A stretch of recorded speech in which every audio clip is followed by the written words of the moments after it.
Welcome to Vidyarthivani YouTube channel. ನಾವು ಇವತ್ತು BA 3ನೇ ಸೆಮಿಸ್ಟರ್ನ ರಾಜ್ಯಶಾಸ್ತ್ರ ವಿಭಾಗದಲ್ಲಿ ಬರುವಂತಹ ಬಸವಣ್ಣನವರ ಪ್ರಕಾರ ಮಾನವತಾವಾದ ಬಗ್ಗೆ ಕುರಿತು ಮತ್ತು ಅದರ ಪ್ರಮುಖವಾದ ಅಂಶಗಳನ್ನು ಕೂಡ ಚರ್ಚಿಸೋಣ.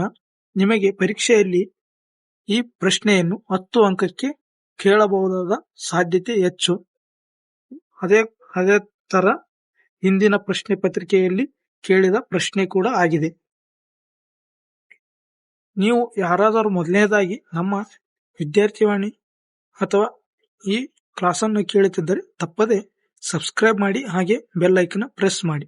ಬನ್ನಿ ವಿಡಿಯೋ ಅಥವಾ ಕ್ಲಾಸ್ ಶುರು ಮಾಡೋಣ. ಮಾನವತೆಯ ಮೂಲ ತತ್ವವೆಂದರೆ ಮಾನವ ಹಿತ. ಪ್ರತಿಯೊಬ್ಬ ವ್ಯಕ್ತಿಗೂ ತನ್ನಲ್ಲಿಯ ರಚನಾತ್ಮಕ ಶಕ್ತಿಗಳನ್ನು ವ್ಯಕ್ತಗೊಳಿಸಲು ಮುಕ್ತ ಅವಕಾಶಗಳನ್ನು ತಾವಾದ ಅಥವಾ ಮಾನವತಾವಾದ ಎಂದು ಹೇಳಬಹುದು. ಕಲ್ಪಿಸಿಕೊಡುವ ಸಿದ್ಧಾಂತವೇ ಮಾನವತಾವಾದ ಎಂದು. ಮಾನವತಾವಾದವು ಮನುಷ್ಯನ ಮತ್ತು ಸಮಾಜದ ಬದಲಾಗುತ್ತಿರುವ ಬೇಡಿಕೆಗಳಿಗೆ ಪ್ರಾಧಾನ್ಯತೆ ನೀಡುವ ಹಾಗೂ ಜೀವನದ ಬಗೆಗಿನ ಹೊಣೆಗಾರಿಕೆಗಳನ್ನು ಸ್ವೀಕರಿಸುವ ಒಂದು ವಿಶಿಷ್ಟ ಮನೋಭಾವನೆಯಾಗಿದೆ. ಇದು ಸಮಾಜದ ಹಾಗೂ ಮಾನವ ಹಿತಾಸಕ್ತಿಗಳಿಗೆ ನ್ಯಾಯವನ್ನು ನೀಡಲು ಪ್ರಯತ್ನಿಸುತ್ತದೆ. ಈ ಸಿದ್ಧಾಂತದ ತಳಹದಿಯ ಮೇಲೆ 19ನೇ ಶತಮಾನದಲ್ಲಿ ಒಂದು ಪ್ರಗತಿಶೀಲ ಸಮಾಜ ಕಟ್ಟಲು ಜಗತ್ತಿನ ಮೇಧಾವಿಗಳು ಪ್ರಯತ್ನಿಸಿದರು. ಇನ್ನು ತದನಂತರ ಬಸವಣ್ಣನವರ ಪ್ರಕಾರ ಮಾನವತಾವಾದದ ಪ್ರಮುಖವಾದ ಅಂಶಗಳನ್ನು ಚರ್ಚಿಸುತ್ತಾ ಹೋಗೋಣ.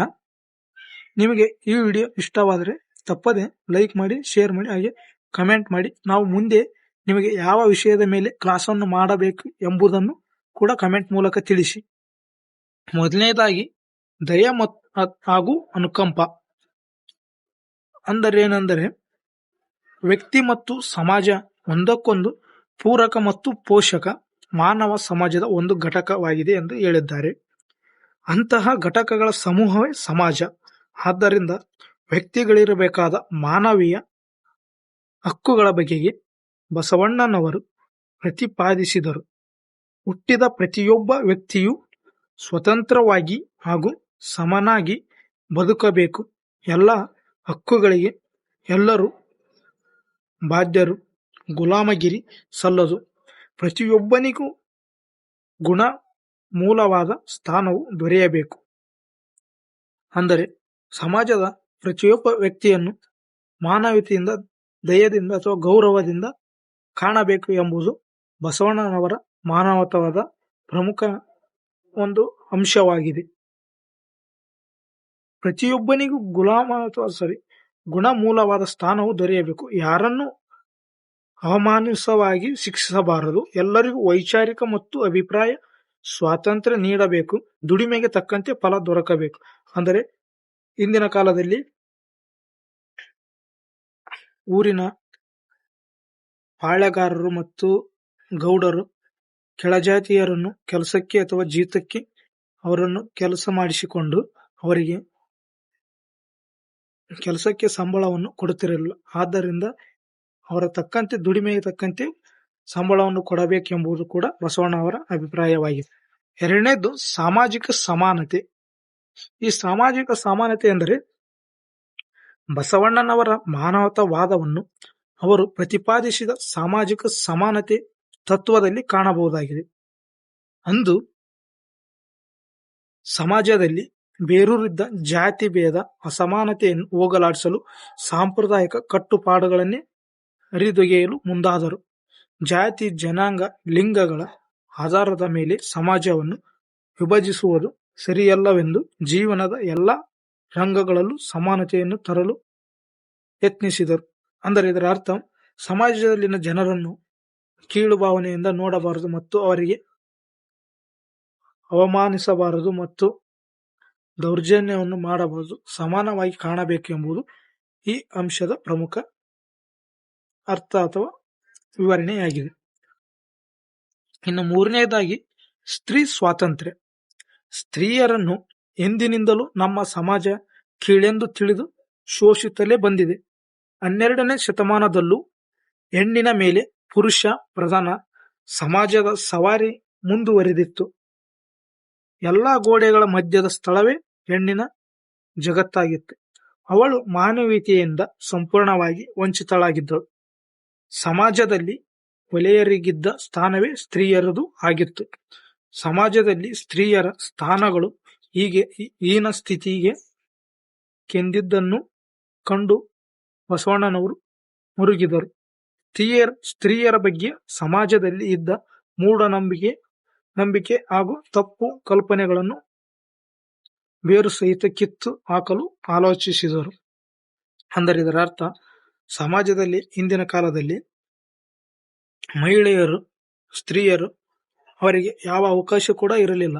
ಅವರು ಮದುವೆಯಾಗಿ ಮನೆ ಕೆಲಸ ಮತ್ತು ಮಕ್ಕಳನ್ನು ಲಾಲನೆ ಮತ್ತು ಪೋಷಣೆ ಮಾಡುವ ಅಷ್ಟೇ ಆಗಿತ್ತು.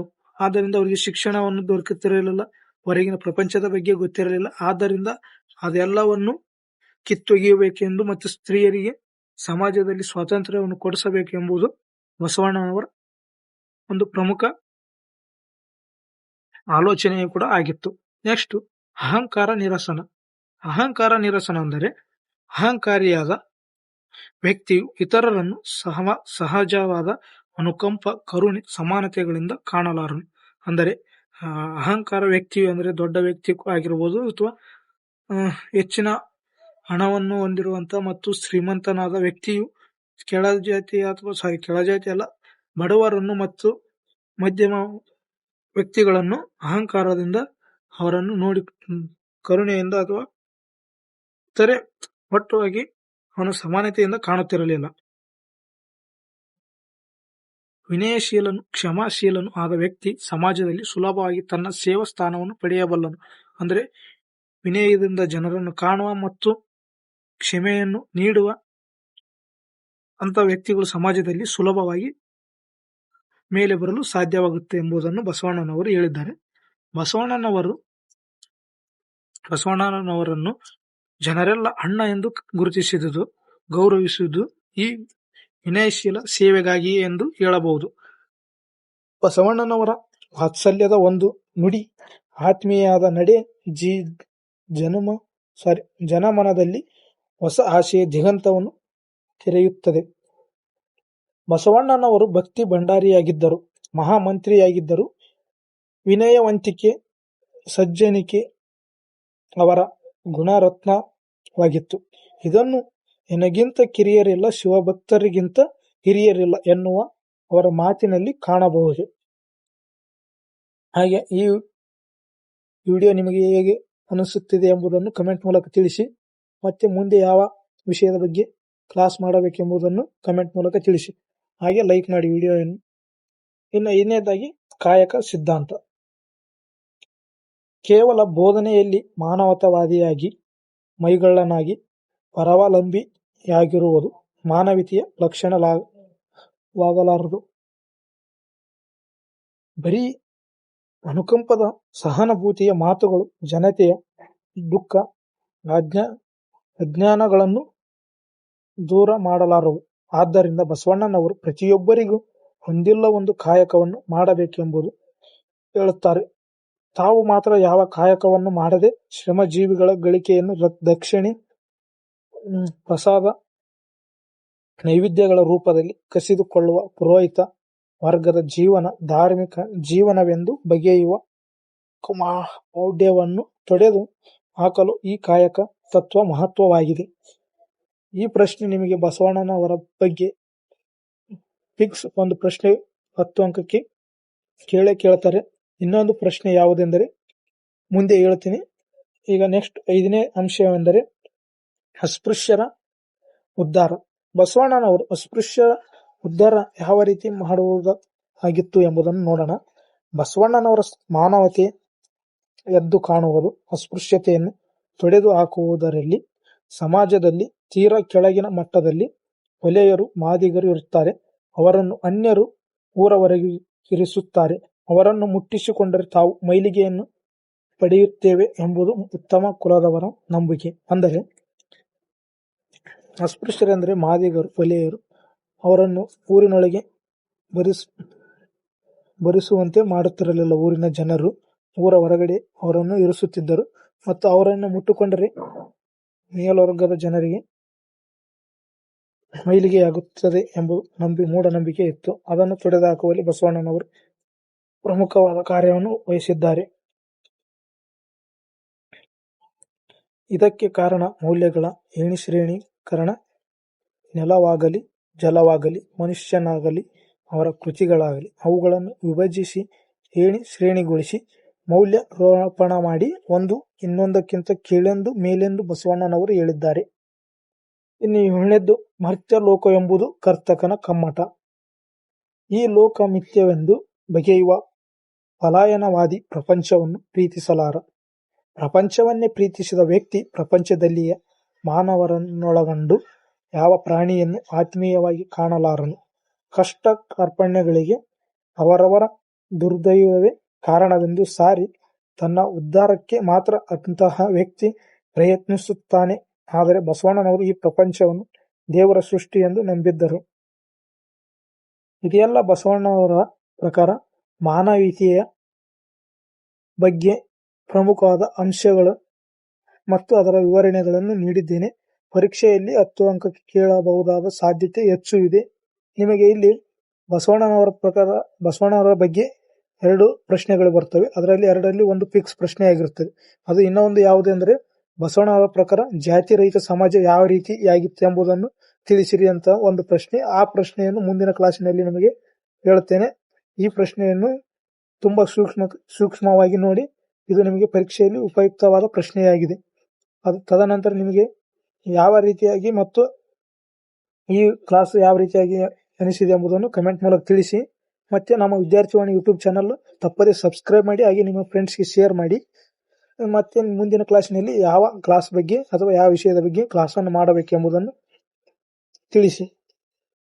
ಎಲ್ಲರಿಗೂ ಧನ್ಯವಾದಗಳು.